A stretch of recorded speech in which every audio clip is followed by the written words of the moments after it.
Hey folks, welcome to ADSR. I'm Stephen Ellestad. So in this production concepts tutorial, I'm taking a further look at group mixing. So if you didn't get a chance to check out group mixing part 1, make sure you go ahead and do that if you don't understand some of the things I'm talking about here. And all of this stuff gets dealt with in an actual mixing environment in my course, Power Mixing in Logic, Creative Mixing in Logic, where we look at a lot of group and individual automation, etc.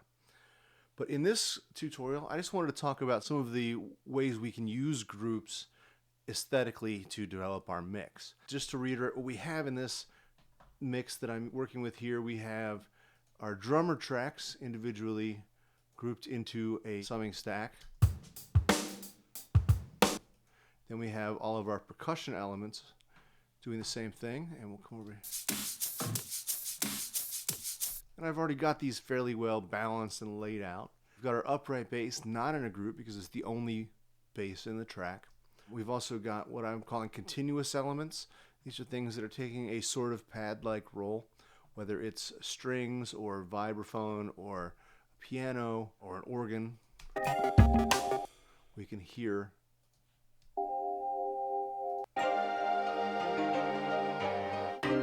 everything tends to have a continuity of function. So it's all kind of fulfilling the same role, and so I group them that way to treat them together, at least to some degree. Remember that we can treat things individually at the sound level and then move up to the group level for a higher level of dynamics or equalization, etc.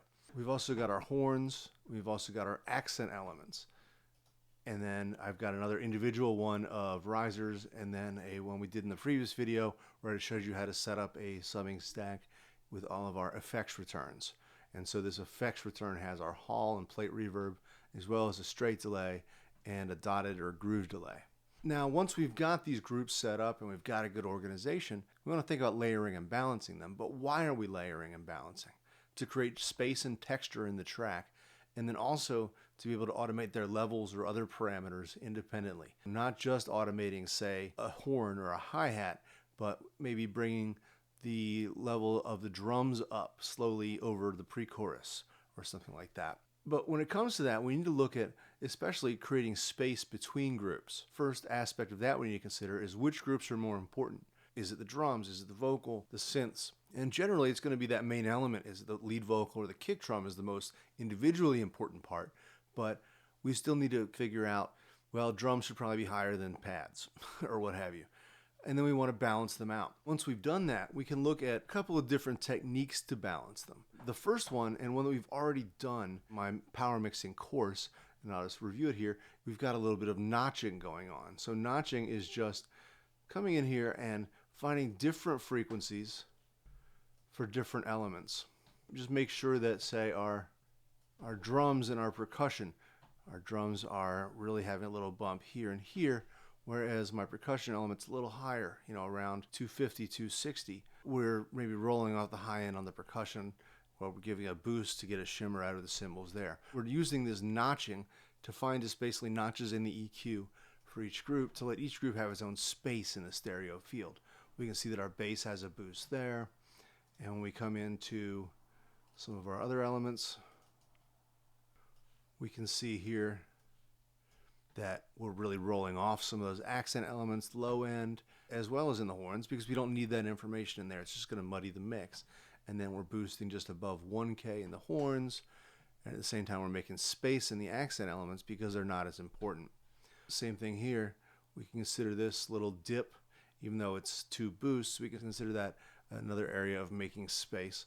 These continuous elements tend to be centered between, like, say, 500 and 2K. And what the frequencies are really depends on the nature of the elements and how you're approaching the mix itself. But I mostly wanted to show you how we can have a different equalization on groups that will generally let each group find its own space in making a very broad, full spectrum kind of frequency response.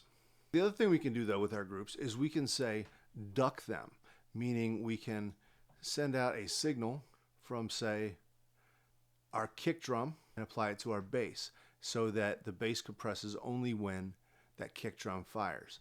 Or, more importantly, maybe we can let our horns send a copy of a signal, and we'll send that on bus 12. I'm going to set it to unity gain there just by option clicking that, and I'm going to have the horns come in here and duck a little bit on the side chain. So this is the existing compressor that I have. So I'm going to go ahead and insert a second compressor. In fact, you can also use a de-esser or a limiter depending on the nature of what you're trying to do, but we're going to go ahead and stick with a compressor and set that side chain up onto bus 12. Now I'm going to solo these two out and make sure my side chain coming in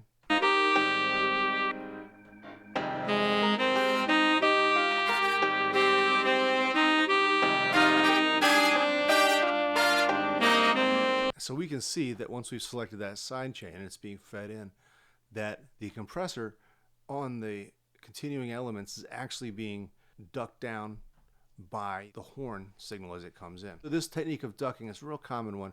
I don't want to dive into it too much here, but it's another great way to make space between your groups. The last way that I really like to make space with groups is using a dynamic equalization tool that not many people are terribly familiar with.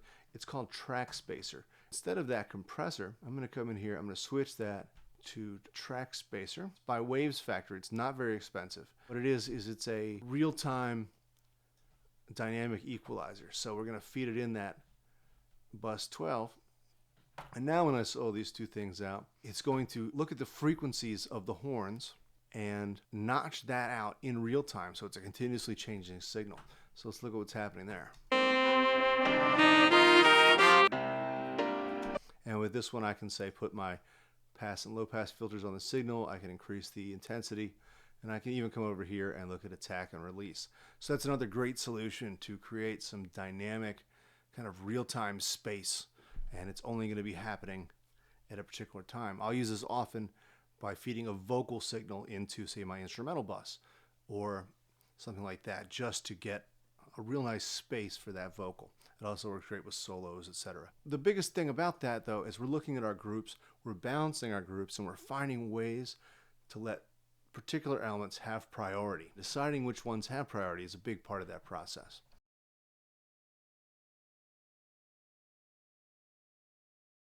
That's using things like the Waves Nonlinear Summer, which models a particular mixing channel. I actually use a lot of the Slate Digital, which actually lets me choose all kinds of different classic consoles, and it really mirrors the behavior of the signals. Whether I put them on the groups, I'll come in here and let's go ahead and choose all of my groups, and I'll just insert the virtual mix rack.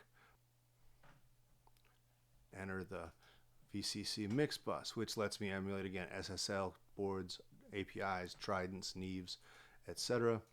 And just gives me a little bit of that hardware sound. It's really, really effective. We could also instead, if we didn't want to use a channel emulator, we could instead maybe use a tape simulator. And they have another great one, the virtual tape machines, which lets me mimic the effect of going to a very nice tape machine.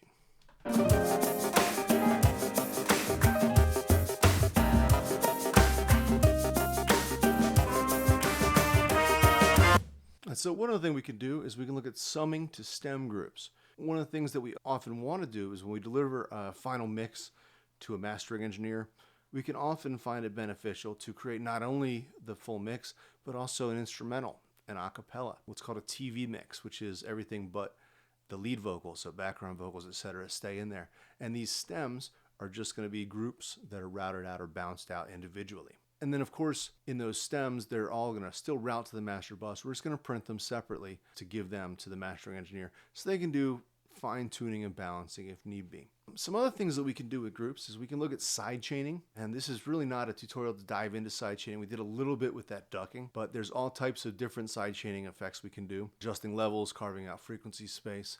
A real common one in electronic music is going to be using dance compression.